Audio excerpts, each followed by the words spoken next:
السلام علیکم ناظرین، امید ہے کہ آپ خیر و عافیت سے ہوں گے۔ اللہ تبارک و تعالیٰ آپ کی دعاؤں کو قبول فرمائے، آمین۔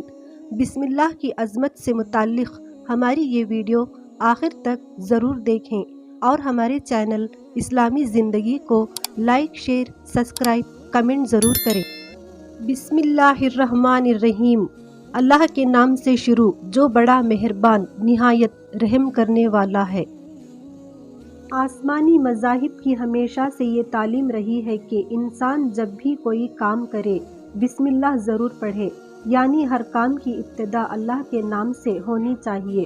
وحی کے سب سے پہلے الفاظ اقرأ بسم ربک میں بھی اسی بات کی طرف اشارہ ہے کہ اے محمد صلی اللہ علیہ وسلم، جو عظیم الشان کام آپ کو سونپا گیا ہے اس کی شروعات اپنے رب کے نام سے کرو۔ چنانچہ حضور صلی اللہ علیہ وسلم کی عادت یہ تھی کہ ہر کام کی ابتدا میں بسم اللہ ضرور پڑھا کرتے تھے۔ کھاتے ہوئے، پیتے ہوئے، اٹھتے بیٹھتے، سوتے جاگتے ہوئے بسم اللہ پڑھنا آپ کے معاملات میں دخل تھا۔ روایت میں آتا ہے کہ رسول اللہ صلی اللہ علیہ وسلم ابتدائی ہر کام بسمک اللہم کہہ کر شروع کرتے تھے، لیکن بسم اللہ نازل ہونے کے بعد آپ صلی اللہ علیہ وسلم بسم اللہ پڑھنے لگے۔ حضور صلی اللہ علیہ وسلم کا فرمان ہے، جو اہم کام بسم اللہ کے بغیر کیا جائے گا وہ ادھورا اور بے برکت رہے گا۔ ایک حدیث پاک میں آتا ہے کہ مکان کا دروازہ بند کرو تو بسم اللہ پڑھو، چراغ گل کرو تو بسم اللہ پڑھو، برتن ڈھکو تو بسم اللہ پڑھو، غرض کھانا کھانے، پانی پینے، وضو کرنے، سوار ہونے اور اترتے وقت بسم اللہ پڑھنے کی ہدایت احادیث میں مختلف انداز سے بار بار آئی ہے۔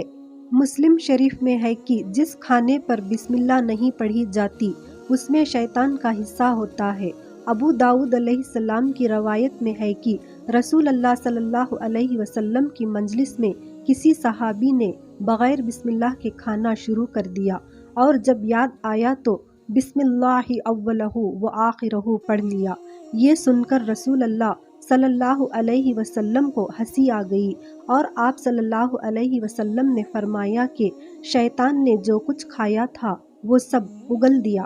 حضرت شاہ ولی اللہ قدس سرہ حجت اللہ البالغہ میں لکھتے ہیں کہ ایک دوست کھانا کھا رہے تھے کہ ان کے ہاتھ سے روٹی کا ٹکڑا چھٹ کر دور تک لڑکتا چلا گیا۔ حاضرین مجلس کو تعجب ہوا۔ اگلے روز محلہ میں کوئی سرکش شیطان آ کر بولا کہ ہم نے کل فلان شخص سے ایک ٹکڑا چھینا تھا، مگر آخر کار اس نے ہم سے لے ہی لیا۔ انور القرآن۔ ترمذی شریف میں روایت ہے کہ اگر بیت الخلاء میں داخل ہونے سے پہلے بسم اللہ پڑھ لی جائے تو شیطان و جنات کی نظر سطر تک نہیں جاتی۔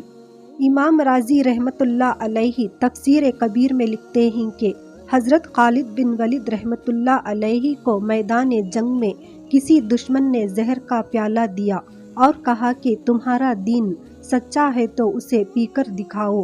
حضرت خالد بن ولید رحمۃ اللہ علیہ نے فوراً بسم اللہ پڑھی اور زہر کا پیالہ پی لیا، لیکن بسم اللہ کی برکت سے حضرت خالد بن ولید رحمۃ اللہ علیہ پر زہر کا اثر نہیں ہوا۔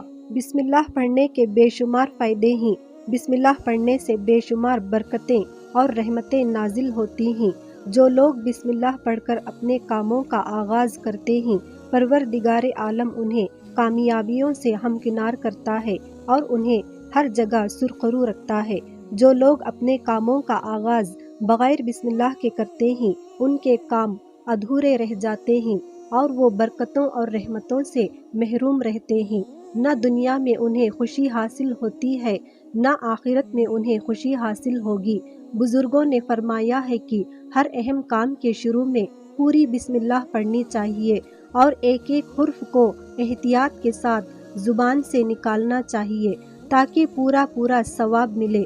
جو شخص بسم اللہ الرحمن الرحیم کہہ کر کسی کام کا بیڑا اٹھاتا ہے، اللہ الرحمن الرحیم قدم قدم پر اس کی مدد کرتے ہیں اور آخرت میں بھی اسے انعامات سے نوازیں گے۔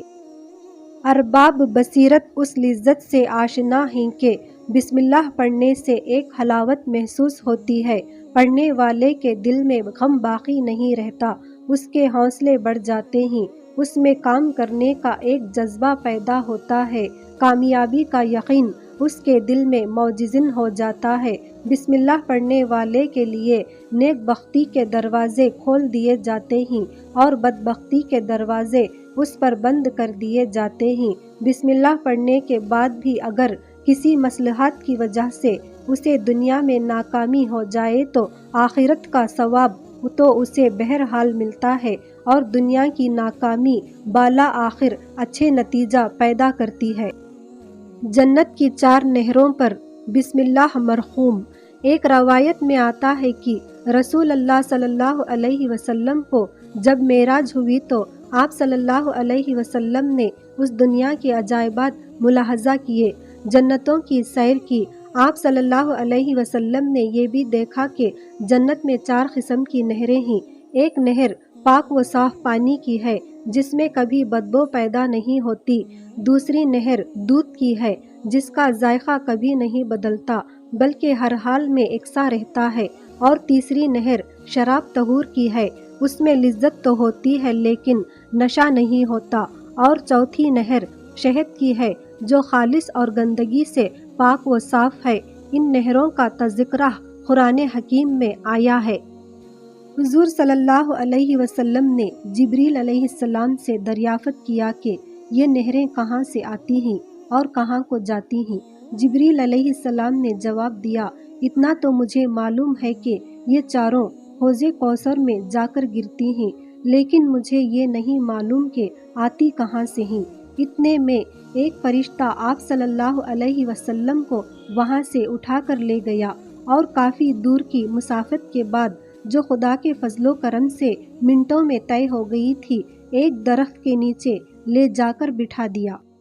آپ صلی اللہ علیہ وسلم نے دیکھا کہ اس درخت کی جڑ میں ایک خب ہے، ایک ہی سفید موتی کا، لیکن اتنا بڑا کہ اگر اسے اس دنیا کے منہ پر رکھ دیا جائے تو ایسا معلوم ہو کہ چھوٹی سی چڑیا کسی بڑے درخت کی پھنگل پر بیٹھی ہے، اور اس خب میں زبرجد کا دروازہ ہے، اس میں سونے کا قفل ہے، اس کی کنجی ہے، بسم اللہ الرحمن الرحیم۔ آپ صلی اللہ علیہ وسلم نے بسم اللہ پڑھی، فوراً دروازہ کھل گیا۔ آپ صلی اللہ علیہ وسلم اس خب کے اندر تشریف لے گئے، دیکھا کہ اس خب کے چاروں کونوں سے یہ چاروں نہریں بہہ رہی ہیں۔ ایک کونا پر بسمی مرحوم ہے، دوسرے کونا پر اللہ تحریر ہے، تیسرے کونا پر رحمان لکھا ہے، اور چوتھے کونے پر رحیم مستور ہے۔ بسم اللہ کی میم سے پانی کی نہر جاری ہے، اللہ کی ہو سے دودھ کی نہر جاری ہے، رحمان کے نون سے شراب کی نہر رواں ہے، اور رحیم کی میم سے شہد کی نہر بہہ رہی ہے۔ آپ صلی اللہ علیہ وسلم کو اسی وقت ندا آئی کہ اے محمد صلی اللہ علیہ وسلم، جو کوئی آپ کی امت میں سے بسم اللہ الرحمن الرحیم پڑھے گا وہ آخرت میں ان نہروں سے محروم نہیں رہے گا۔ بسم اللہ کا مقام آخرت میں حضور صلی اللہ علیہ وسلم نے فرمایا، قیامت کے دن میری امت کے لوگ جب بسم اللہ پڑھتے ہوئے اٹھیں گے تو اس کی برکت سے ان کی نیکیوں کے پلڑے بھاری ہو جائیں گے، جس پر دوسری امت کے لوگ پوچھیں گے کہ ایسا کیوں ہوا، ہمارے پلڑے کیوں نہ بھاری ہوئے، ہم پر محمد صلی اللہ علیہ وسلم کی امت کو ترجیح کیوں دی گئی؟ تب ان کے پیغمبر ان کو جواب دیں گے کہ حضور صلی اللہ علیہ وسلم کی امت کے لوگ کام کرنے سے پہلے 3 دفعہ اللہ کا نام لیتے تھے، اور وہ تینوں نام ایسے بابرکت ہیں کہ اگر ان کو ترازو کے ایک پلڑے میں اور سارے جہاں کی برائیاں دوسرے پلڑے میں رکھ دی جائیں تو خدا کے ناموں کی برکت سے ان ناموں کا پلڑا بھاری ہو جائے۔ حضور صلی اللہ علیہ وسلم نے فرمایا، اللہ تعالیٰ نے اس آیت میں یہ برکت رکھی ہے کہ ہر بیماری کے لیے شفا ہے، فقیر کو مالدار بناتی ہے، دوزخ کی آگ سے بچاتی ہے، صورت مسخ ہونے سے محفوظ رکھتی ہے، اور آسمان کی بلا سے نجات دلاتی ہے۔ جو کوئی اسے پڑھتا رہے گا وہ تمام آفتوں سے محفوظ رہے گا۔ تو سنا آپ نے ناظرین، بسم اللہ شریف کتنی بابرکت اور کتنی مقدس آیت ہے۔ اللہ تبارک و تعالی تمام جہان مومن مسلمانوں کو اپنے ہر کام کا آغاز بسم اللہ سے کرنے کی توفیق اور ہدایت عطا فرمائے، آمین یا رب العالمین۔ آپ کو ہماری یہ ویڈیو پسند آئی ہے تو ہمارے چینل اسلامی زندگی کو لائک، شیئر، سبسکرائب، کمنٹ ضرور کریں۔ جزاکم اللہ خیرہ۔